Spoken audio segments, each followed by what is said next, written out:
সবাইকে স্বাগত জানাচ্ছি SYLHETinews.com এর এই মুহূর্তের ভিডিও চিত্রে। আসলে আপনাদেরকে আমি একটা জিনিস দেখাতে চাই। সিলেটের বন্দরবাজার, সেই বন্দরবাজার ওভারব্রিজ যেটি রয়েছে, এই ওভারব্রিজটা আসলে মানুষের যাতায়াতের জন্য আসলে কতটুকু আসলে আপনারা আমাদের ক্যামেরার সামনে দেখতে পাচ্ছেন। দেখেন ময়লা আবর্জনায় কিন্তু ভরপুর। এই একটু যদি আসলে এই উপরের দিকে আমি অবশ্যই আপনাদেরকে দেখাবো, দেখেন কতটা ময়লা পড়ে আছে। আসলে এই পরিষ্কার করার কি কেউ নেই। এই যারা আসলে মানুষ যাতায়াত করেন,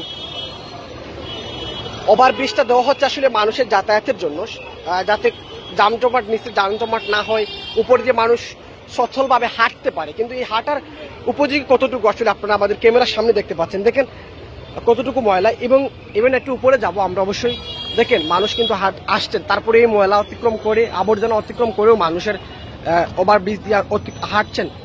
দেখেন আসলে এই পরিষ্কার এমন গন্ধ, আসলে যারা ওভারব্রিজের দিকে যাবেন অবশ্য মানে বুঝতে পারবেন কতটা গন্ধ।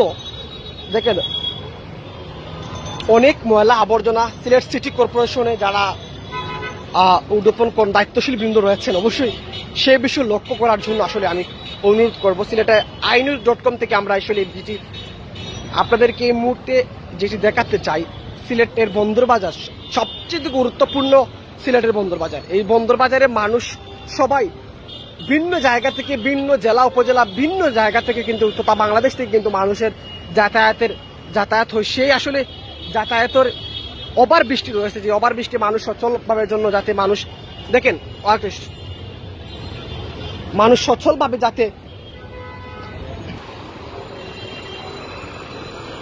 সচ্ছলভাবে মানুষ যাতে যাতায়াত করতে পারে, সেই সুবিধার্থে এই ওভারবৃষ্টি দেওয়া হয়েছে। কিন্তু এই ওভারব্রিজ আসলে এমন আবর্জনা ফেলা হয়েছে, যারা আসলে অনেকে এখানে বসে, কিন্তু আমি যদি মূলত আসলে সন্ধ্যা পরে দেখা যায়, বিশেষ করে এই রোদ্রে তাপের কারণে কিন্তু অনেকেই নাই। সন্ধ্যার পরে অনেক বখাটে ছেলেরা কিন্তু এখানে বসে কিন্তু আসলে তারা ডেন্ডি খায়, অনেক কিছু খায়। আসলে দেখেন অনেকটা আবর্জনা পরিষ্কার পরিচ্ছন্নতা রাখার জন্য আসলে ঊর্ধ্বতন যারা দায়িত্বশীল রয়েছেন, তাদের জন্য নজরে আসে, সেই বিষয়ের জন্য আমরা আসলে মূলত এই ভিডিওটি করা। মানুষ ওই দেখেন আসলে যাতায়াত করছেন, স্কুল কলেজ শিক্ষার্থী ওরা যাতায়াত করছেন, তারা আসলে নির্বিচ্ছিন্ন হাঁটতে পারছেন কিনা এই ময়লার কারণে, সেটা আসলে যদি প্রশ্ন করি বুঝতে